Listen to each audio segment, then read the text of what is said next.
So ano sabi ng Allah sa Quran?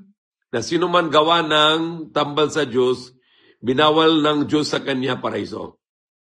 At sa kabilang buhay, tirahan niya na impyerno. At wala siya may tulong sa kanya.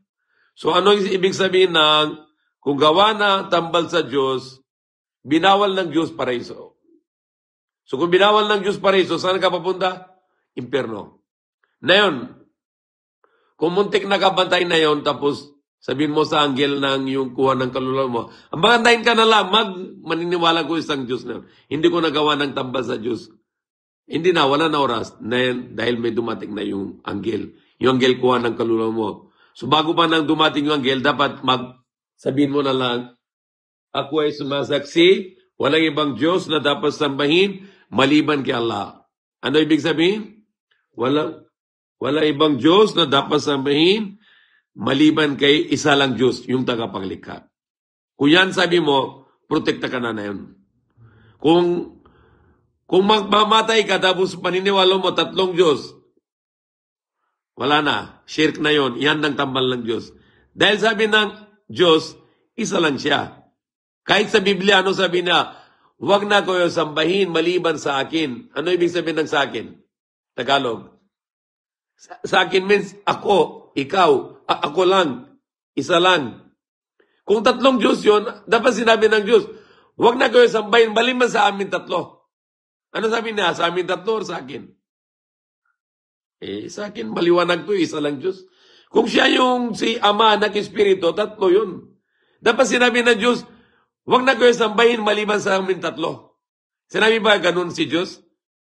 Na unang utos? Sinabi ba niya, maliban sa kaming tatlo? Hindi sinabi na kaming tatlo. Sabi niya, maliban sa akin.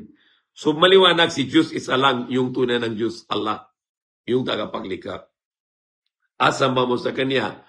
Para hindi binawal sa iyo ng paraiso. Kung may ginawa mo Diyos-Diyusan, hindi yung samba mo sa isang Diyos, sigurado bawal sa iyo yung paraiso. So ano ibig sabihin lang? La ilaha illallah.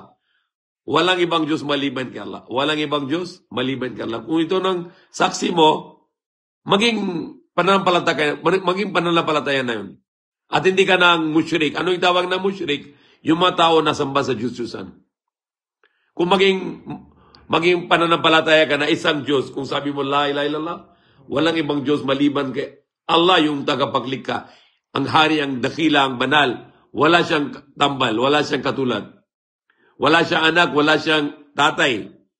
Okay? So yung nasa turo ng mga reliyon na Ama, Anak, Espiritu, mali yun. Si Diyos, hindi siya Ama, siyang tagapaglikha. Wala siyang anak. Si Jesus ka hindi ang anak ni Diyos, siyang propeta, anak ni Maria. At si Espiritu, hindi yung Diyos, siya isang anghel lang, pangalan niya Anghel Gabriel. So magsaksi ka na yon, kahit mamaya gabi ka patay, sigurado hindi ka bawal sa iyo paraiso. May asa ka na pupunta ka sa paraiso sa kabilang buhay. Ano yung kabilang buhay? Walang hanggang. Kahit 1,000,000 taon, hindi maubos yan. Okay, so magsaksi ka na yon. Sabi mo lang, ako ay sumasaksi, walang ibang Diyos, maliban sa isang Diyos lang. Yan, tapos na. Okay. Yan, sabihin mo, asyhadu an la ilaha illallah. Ako ay sumasaksi, walang ibang Diyos maliban kay isa lang Diyos, yung tagapaglikha. Okay? Ha? Okay, sige. So magdua tayo, inshallah.